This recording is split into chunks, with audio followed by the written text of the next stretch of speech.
Graça e paz a todos em nome de Jesus. Amém. Amém? Abram comigo em 1 Coríntios, capítulo 1.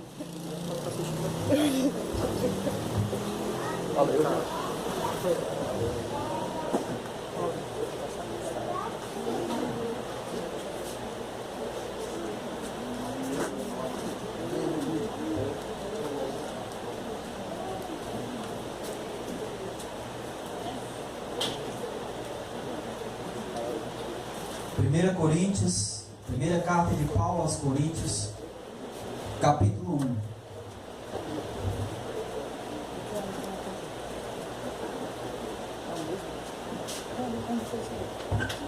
1. Amém?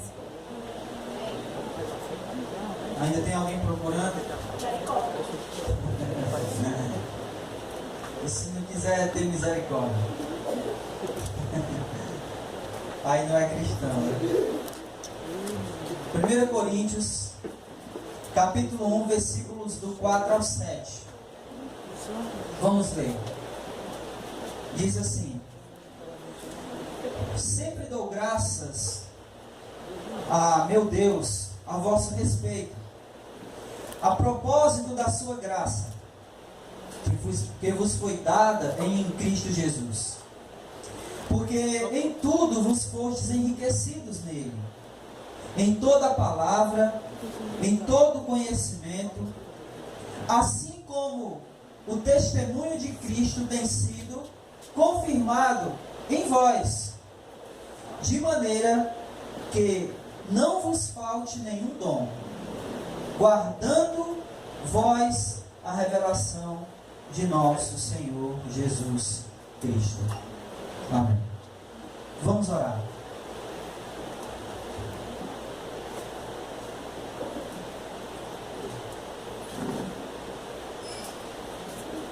Oremos. Bendito Deus e Pai do nosso Senhor e Salvador Jesus.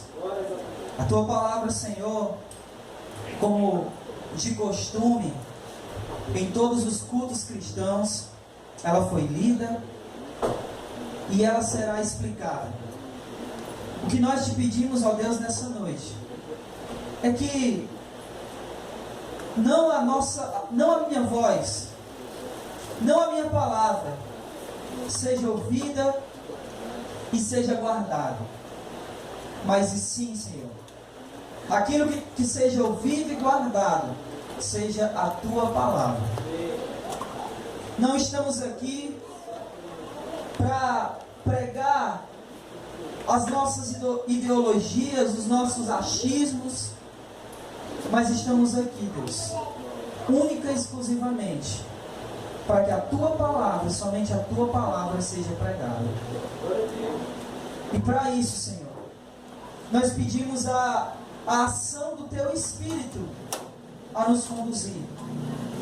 Nos conduzir à leitura, nos conduzir à explicação, nos conduzir ao entendimento da Tua palavra e nos conduzir à prática da Tua palavra. Faz assim, Senhor. Abre a nossa mente e abre o nosso coração nessa noite para a Tua palavra.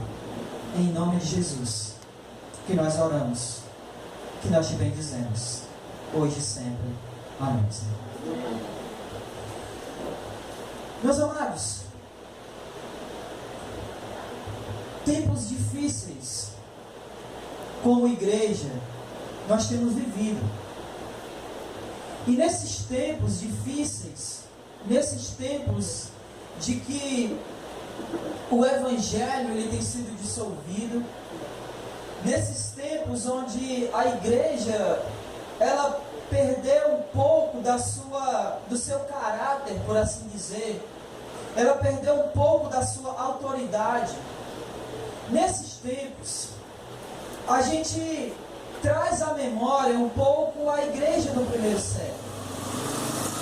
E a gente tem uma tendência a dizer o seguinte: como era bom aquela igreja do primeiro século.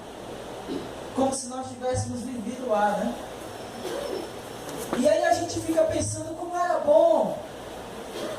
como eles tinham comunhão, como eles tinham tudo em comum. E aí vem os textos do livro de Atos à nossa memória, e nos lembramos como eles traziam as suas ofertas aos pés dos apóstolos, e era distribuído a cada um conforme cada um tinha necessidade. Nós lembramos da igreja no primeiro século, e com saudade, como se nós tivéssemos ido lá, nós ficamos com saudade de como aqueles irmãos eram fiéis na palavra, eram evangelísticos, andavam por todo lugar pregando a palavra de Deus.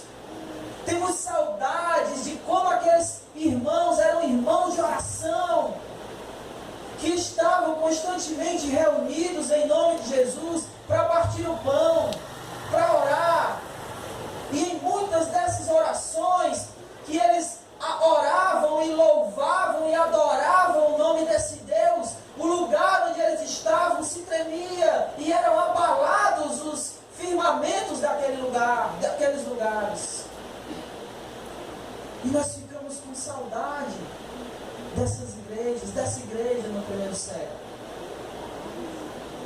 E muitos de nós, eu inclusive, nesses últimos dias, onde a gente tem visto o real cenário da igreja evangélica brasileira, e eu digo brasileira porque a gente não tem muita informação sobre a igreja no mundo, mas principalmente a igreja brasileira, a gente fica pensando que a gente gostaria que a igreja fosse que nem a igreja no primeiro século. Amém?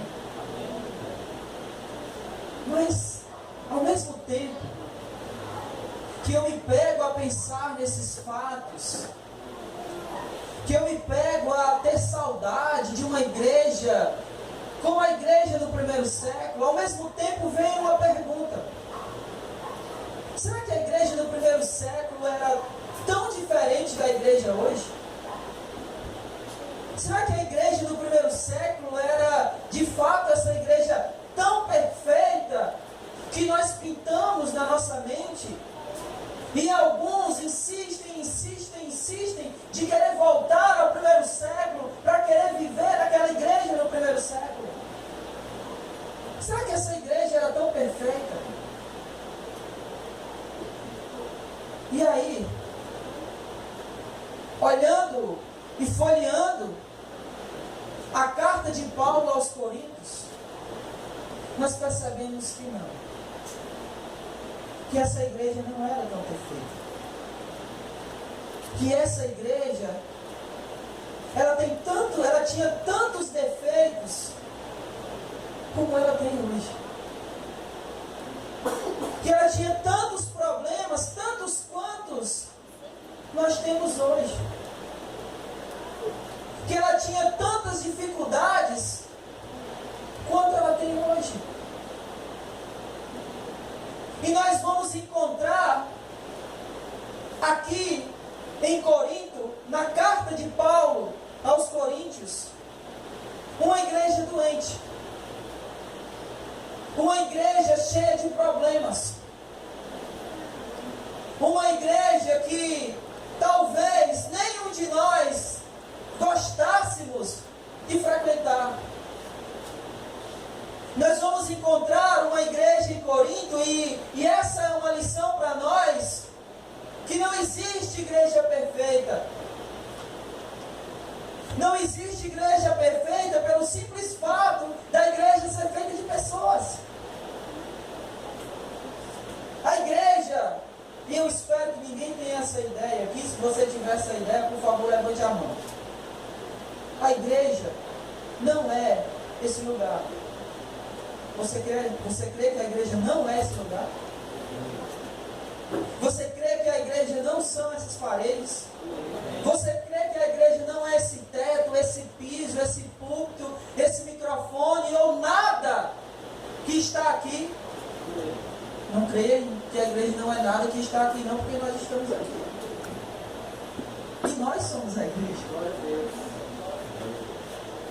Mas a igreja não é esse ambiente. A igreja somos nós. E se você é um ser humano, assim como eu, e eu creio que sim, você é imperfeito. Você não é perfeito, assim como eu não sou perfeito. E se você não é perfeito, assim como eu não sou, e nós, juntos, somos o corpo de Cristo, a igreja, então significa que essa igreja é imperfeita. Porque ainda não se manifestou o que havemos de ser. E se somos imperfeitos, nós teremos dificuldades. Nós teremos problemas de relacionamento. Nós teremos coisas que nós vamos ver aqui na igreja de Corinto. Nós vamos ter algumas, por assim dizer, algumas doenças que a gente vai ver aqui na igreja de Corinto. Então não existe igreja perfeita.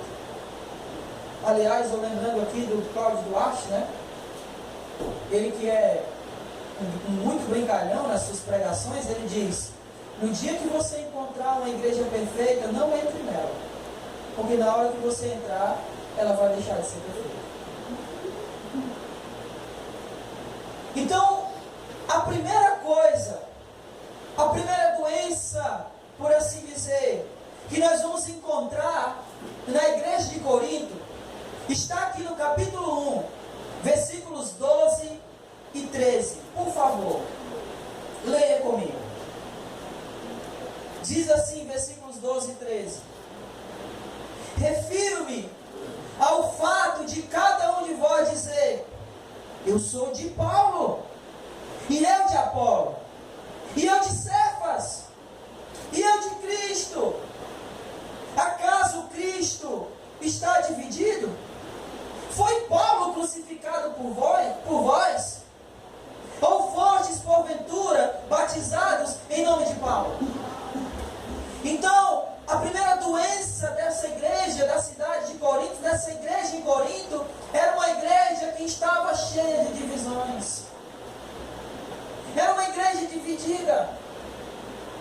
Agora notem, se você prestou atenção, nos versículos 4 a 7, que nós lemos, o que Paulo diz no versículo 7?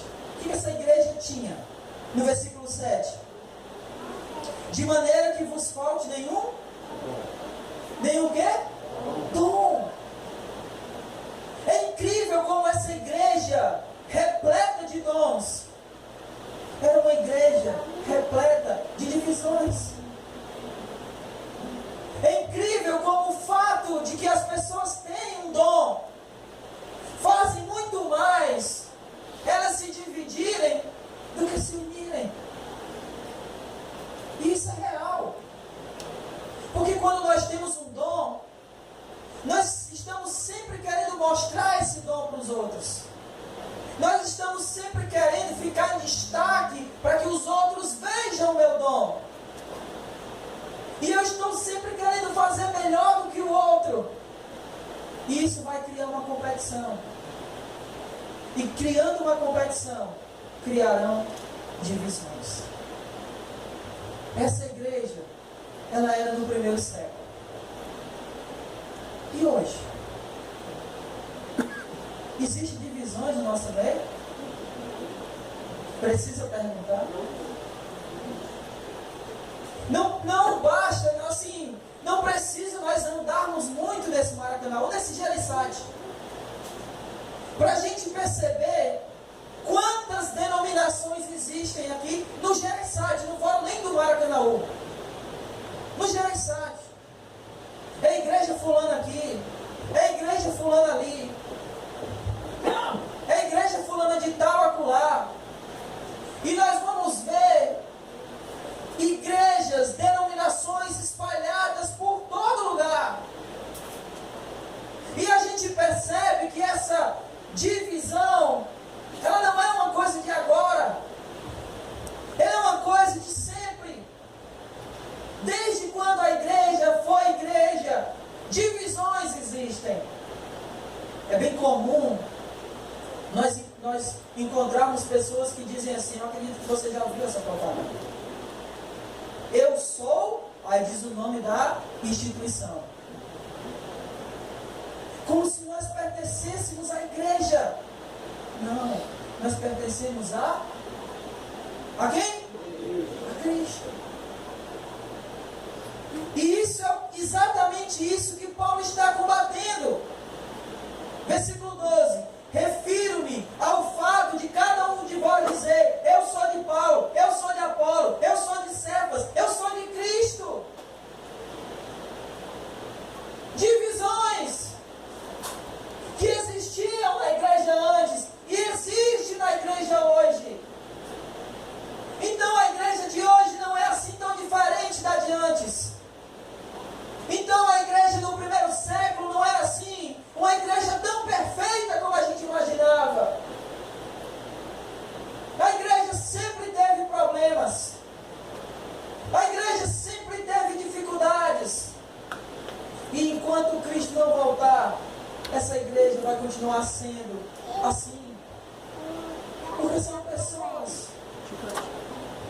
Nós lutamos contra a nossa carnalidade, mas infelizmente, de vez em quando, a gente age como a gente é, carnal, pecador, por mais que a gente não queira, e essas coisas trazem problema para a igreja.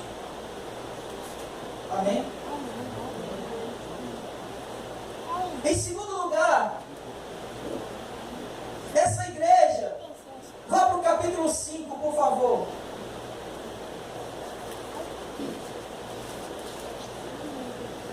Essa igreja era doente por ela viver na prática da imoralidade. Olha só, versículo 5, capítulo 5, versículo 1. Diz assim: geralmente se ouve que há entre vós imoralidade e imoralidade tal, como nem mesmo entre os gentios. Isto é, haver quem se atreva a possuir a mulher do seu próprio pai. Olha só. O apóstolo Paulo está dizendo: olha, no meio de vocês, igreja, existe tanta imoralidade, mas tanta imoralidade, que é pior do que a imoralidade que se pratica por aqueles que não são cristãos, que não são do povo de Deus. E essa imoralidade é tão grande que no meio de vocês tem uma pessoa que está dormindo com a mulher do pai dele. Imoralidade. A igreja não era assim tão perfeita como a gente sonha. Ela tinha as suas dificuldades. E a igreja hoje? Eu sempre recebo notícias do mundo gospel. E esses dias eu li uma notícia que é claro que a gente espera muita coisa, mas tem coisas que nos chocam. E a notícia era que estavam rolando no WhatsApp fotos de um pastor que estava tendo um caso com uma irmã que fazia parte do grupo de louvor, uma cantora da igreja. Ambos casados. O pastor tinha aproximadamente, pela foto dele lá, que estava na página dele do Facebook, pela foto ele tinha aproximadamente uns 40 anos no máximo. E a jovem tinha no máximo seus 25. Não tinha nem isso. Ambos casados. E estavam tendo um caso extraconjugal. Imoralidade. A igreja antes, a igreja agora. Nós estamos vivendo coisas que não é apenas de uma igreja de hoje. É uma igreja de sempre. No meio da igreja vão existir sempre pessoas com práticas assim. O que nós precisamos fazer é tratar essas pessoas. O que geralmente a gente faz é pegar essas pessoas e jogar fora. É isso que geralmente a igreja faz. Mas o que a gente precisa fazer é pegar essas pessoas e tratar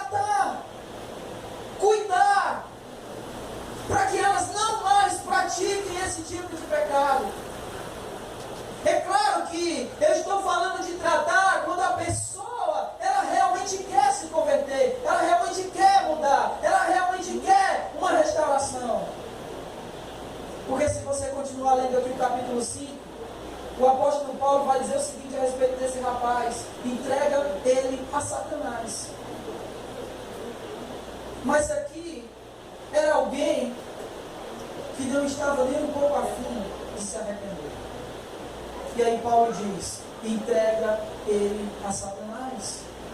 Mas eu não estou falando de pessoas que não querem se arrepender.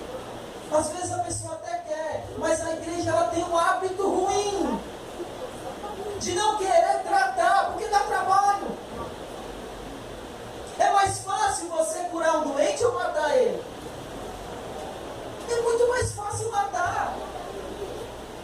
Dá muito trabalho ter que ficar dando remédio, dá muito trabalho ter que acompanhar, dá muito trabalho. Eu gosto de uma frase dita pelo Augusto Nicodemos, que ele diz assim: olha, cuidado para você não jogar a água da bacia com o bebê dentro. Fala, Jesus. O que precisa ser jogado fora é a água suja. O bebê tem que continuar. Então a gente banha o bebê, vai jogar água fora e o bebê vai junto. Tem que ter cuidado. A igreja tinha práticas assim. E, por favor, irmãos, eu não estou aqui apoiando essas práticas. Eu só estou apenas mostrando que a situação que a gente vive hoje é muito parecida com a situação que a igreja viveu no primeiro século. E nós vamos no final ver que há um jeito para isso. Amém? Amém? Não se preocupe. Há uma solução. Uma outra situação que a igreja vivia, vá para o capítulo 10 de 1 Coríntios.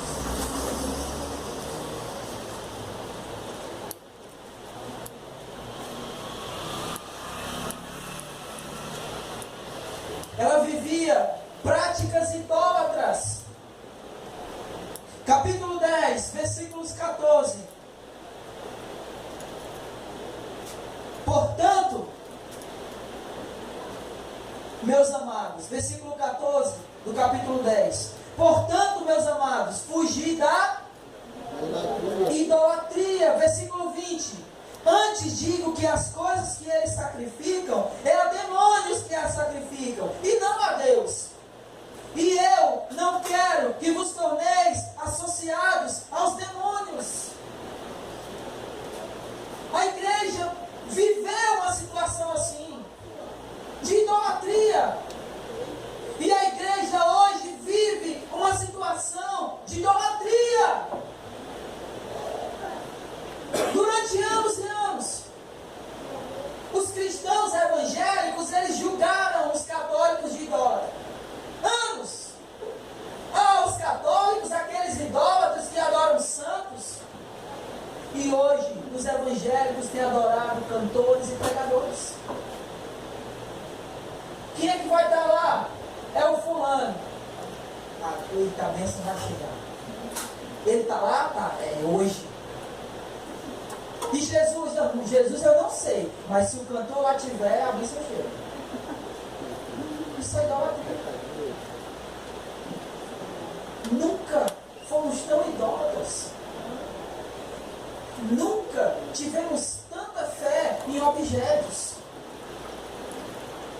É o travesseiro ungido, é o perfume não sei de quê, é a vassoura que varre o mal. Nunca tivemos tanta idolatria dentro da igreja. E o pior, irmãos, é que quando a gente fala desse tipo de coisa, a heresia e a idolatria, ainda defendem. Ainda há uma defesa. Nós somos um povo que vive uma idolatria tremenda.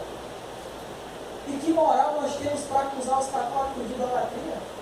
Nenhuma. A igreja tem vivido uma idolatria como nunca ela viveu na vida. Idolatras idolatra-se cadeira, idolatra-se microfone, e porque eu acho que você já deve ter ouvido a unção das cadeiras. Quando eu disser 3, você pega a sua cadeira, levanta para cima e dá um glória. Que desgraça é essa?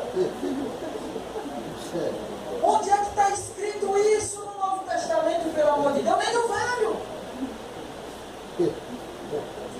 Que colocamos poderes em coisas. Meu Deus, tem misericórdia da tua igreja. E eu pensava que era por falta de conhecimento. Não é. É porque o povo gosta dessas coisas. É a raiz que ainda está dentro de nós. Uma raiz por coisas transcendentes, por misticismo, aquilo que está oculto. É engraçado que nós temos medo das coisas ocultas, do mundo espiritual. Quer ver uma coisa? Cadê o Wagner? Eu saí. O Wagner. Que é isso, pastor? Se ele ouvir um barulhozinho, ele não fica com medo. Ele fica tremendo. Ele não fica, presta atenção. Não, que eu sou ele não corajoso. fica com medo, ele vai correr. Exatamente, ele não fica com medo, ele corre. Mas isso está na nossa raiz. O medo do que é espiritual, do que é oculto. E os evangélicos, eles começaram a aderir coisas assim: olha, essa tampa de garrafa é ungida. Então, no momento que você colocar na garrafa e beber por ela, você vai ser abençoado por dentro. E nenhum mal entrará no teu corpo, tu vai ter o corpo fechado. Só que tem um detalhe, ela custa R$1.000. Tá aqui, se você quiser. Tem muita gente que compra. Meu irmão, olha só, preste atenção. João capítulo 5. Preste atenção, João capítulo 5. As pessoas depositavam a sua fé no tanque. Jesus chegou na frente daquele homem e disse: não, sou eu. Tu quer ser curado? Não é o tanque, sou eu. Não é essa tampa, é Jesus. Não são os símbolos, não são os cantores, não são os pregadores. É a palavra de Deus que transforma. E nós estamos vivendo uma idolatria, assim como a igreja de Corinto viveu. Não somos tão diferentes. Em quarto lugar, vá para o capítulo 15. Por favor. E leia comigo os versículos 33 e 34.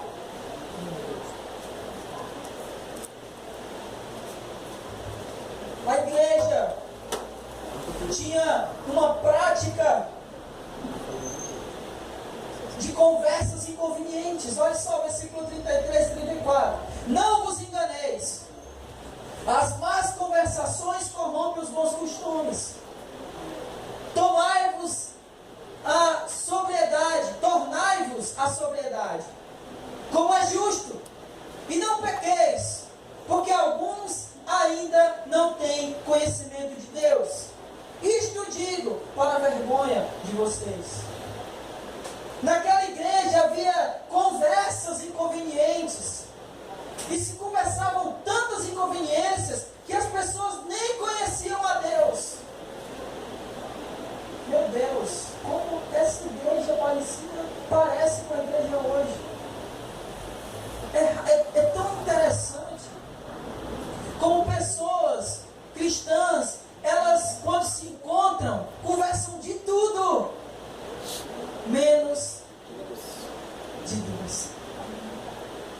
Política, futebol, trabalho e sei lá o que, e tudo. Mas são extremamente vazias do conhecimento de Deus. Porque não conversam sobre Deus. Porque não falam em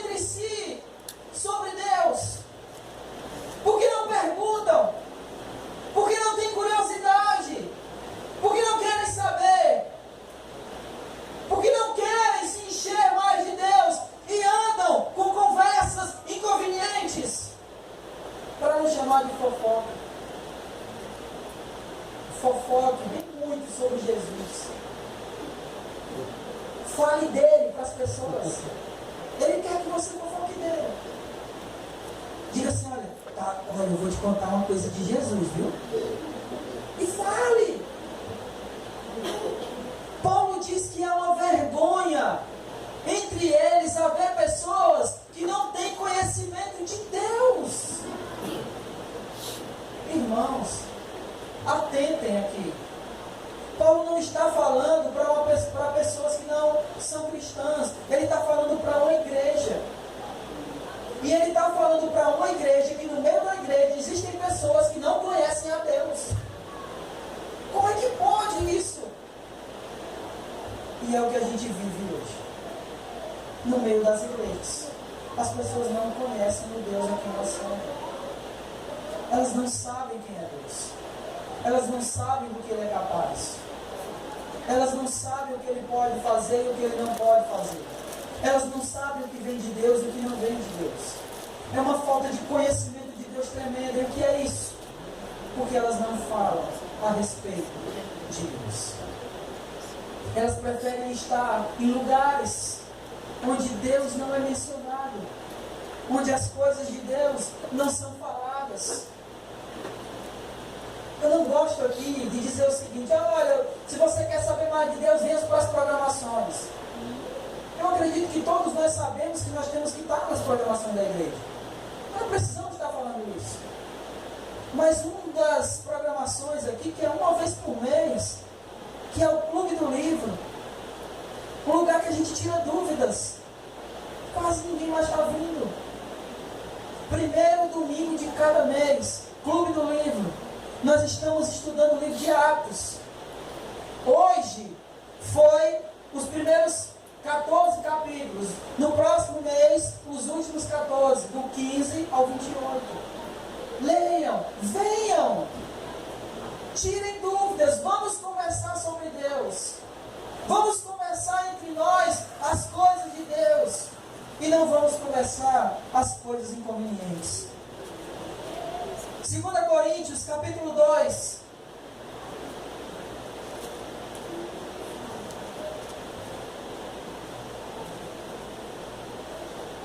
Versículos 10 e 11. Aquela igreja em Corinto vivia, ela estava doente, porque aquela igreja não sabia perdoar. 2 Coríntios capítulo 2, versículos 10 e 11. A quem perdoais alguma coisa, também eu perdoo. Porque de fato o que tenho perdoado, se alguma coisa tenho perdoado, por causa de vós o fiz na presença de Cristo, para que Satanás não alcance vantagem sobre nós, pois não lhe ignoramos os desígnios. Se uma igreja não perdoa, ela é doente. Ela está adoecida. E essa igreja, Paulo ele está escrevendo isso aqui, porque naquela igreja existia pessoas que não perdoavam, que não conseguiam perdoar. E do mesmo jeito que existia lá, existe hoje ainda. Hoje nós estávamos conversando sobre pessoas que querem ser zelosas quanto à fé, mas vivem com o coração cheio de rancor e de ódio. Cristãos que não abrem mão da doutrina, mas são pessoas que odeiam irmãos. São pessoas que não cumprimentam o irmão. Pessoa que você dá a mão para cumprimentar e ele nem levanta a cabeça, nem olha para você. Só dá a mão por educação. E olhe lá. Se não houver perdão, há doença. Se não houver perdão, há uma doença espiritual na igreja. E a igreja hoje não é diferente da igreja no primeiro século. A penúltima coisa está no capítulo 6 aqui, de 2 Coríntios. Versículos 14 ao 18. Capítulo 6.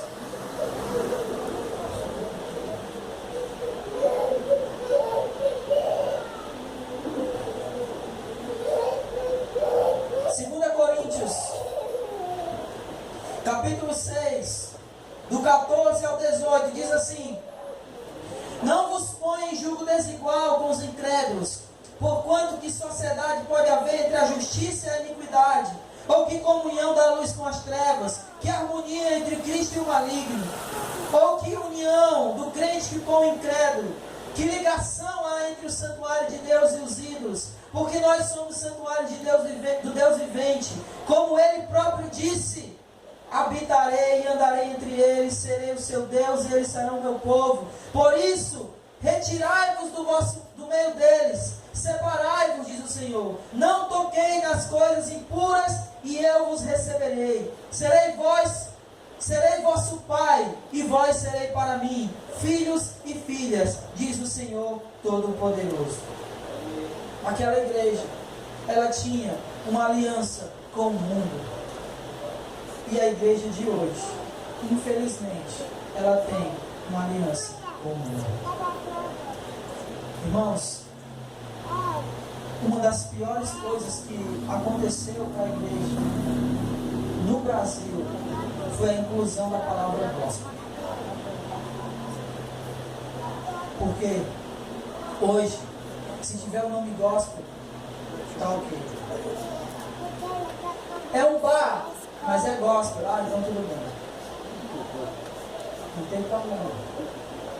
É uma boate. Ah, mas é gospel. Então tá valendo. É um motel, mas é gospel. Ah, então se é gospel, então vamos adulterar gospel. Foi a pior coisa que aconteceu para a igreja brasileira. Foi a inclusão da palavra gospel. Não a inclusão em si, mas a forma como ela foi inclusa. Porque a palavra gospel significa evangelho. Mas a forma como a palavra gospel é usada, ela veio para legalizar as coisas erradas. Ela veio para tornar legal aquilo que Deus abomina. E a igreja passou a fazer aliança com as coisas do mundo. E nós acabamos de ler aqui que não pode haver comunhão entre as trevas e a luz, entre Cristo e o maligno. Não pode, não dá. E a igreja hoje tem feito essa aliança, assim como a igreja antes tem feito essa aliança, Mas assim como antes foi combatido por Paulo, hoje ainda é combatida essa aliança com o mundo. Nunca a gente viu a igreja querer ser tanto igual ao mundo. Nunca a gente viu tanto a igreja querer fazer as coisas que o mundo faz. A igreja não quer mais ser diferente, ela quer ser igual. Ela quer estar envolvida com as coisas, eu quero estar antenado com o mundo. Eu quero falar como o mundo fala, eu quero agir como o mundo age. Eu quero apenas a palavra gospel no meu vocabulário. É gospel. Se é gospel está valendo. Se é gospel pode ser. E não importa se o mundo faz igual. Nós fazemos também. Mas nós não fazemos que nem o mundo faz. Por quê? Porque é gospel. Meus irmãos, aquela igreja estava doente. Porque ela estava fazendo associação, aliança com as coisas mundanas. E a igreja brasileira hoje está fazendo a mesma coisa. Então não somos muito diferentes. Uma vez um pastor me disse: se Deus é o mesmo, e de fato Ele é, o povo de Deus é o mesmo. Ontem, hoje e vai ser daqui para frente. E essa igreja de Corinto é a prova de que a igreja, desde o seu começo, ela teve as suas doenças. Ela teve as suas dificuldades, ela teve momentos onde ela envergonhou o nome de Jesus. Com práticas que nem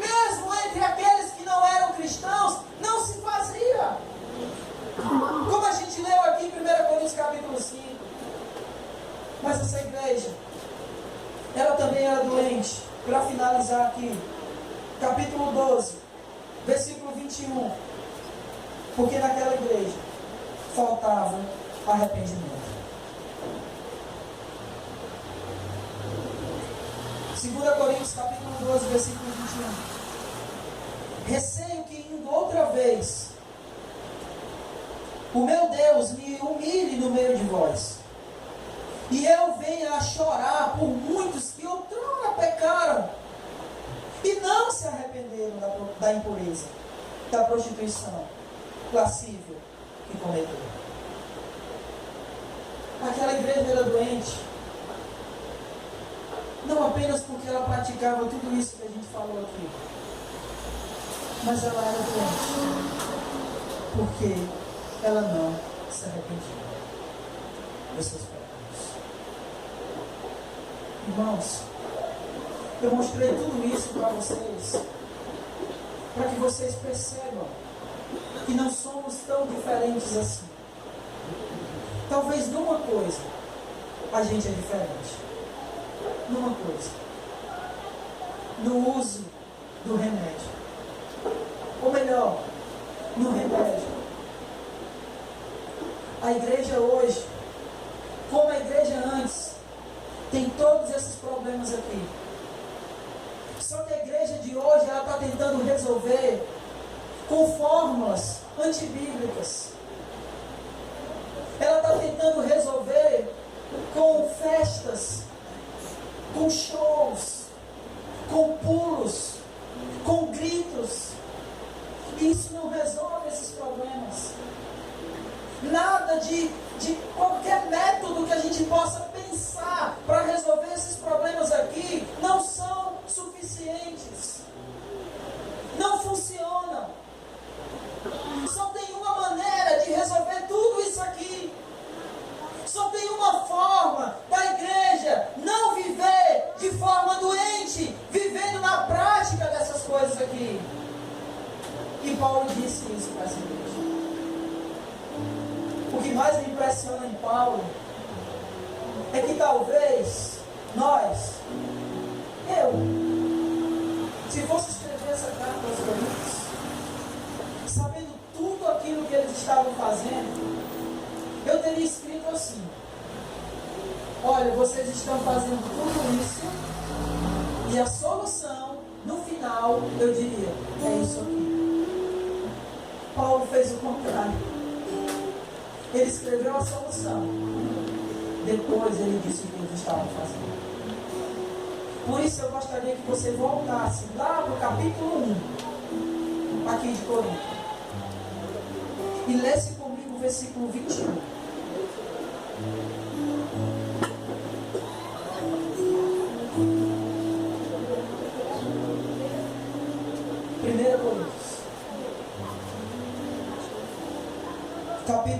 Capítulo 1, versículo 21.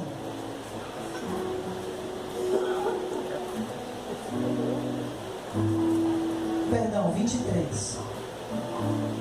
Capítulo 1, versículo 23 diz assim: mas nós pregamos a Cristo crucificado. Capítulo 1, versículo 23.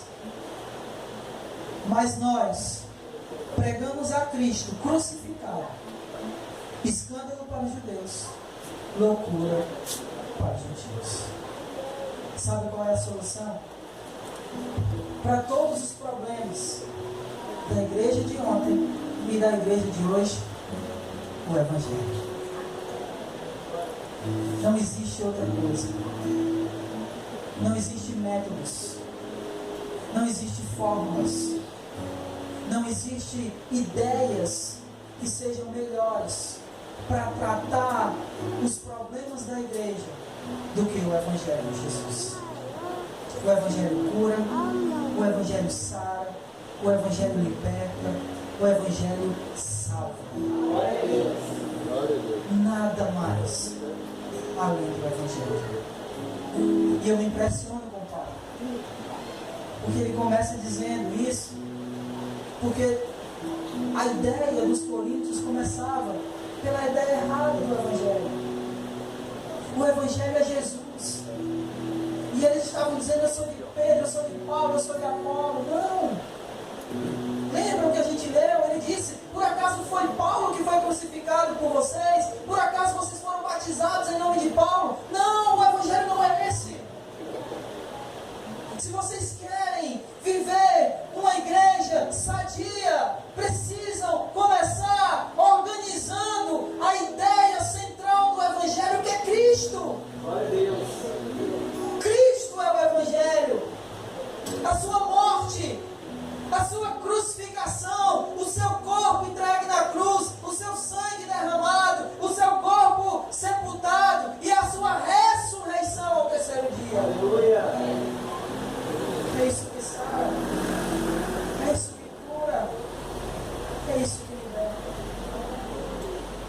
essa igreja, uma igreja cheia de dons, cheia de pessoas que tinham tudo para viver bem, era uma igreja que tinha mais problemas.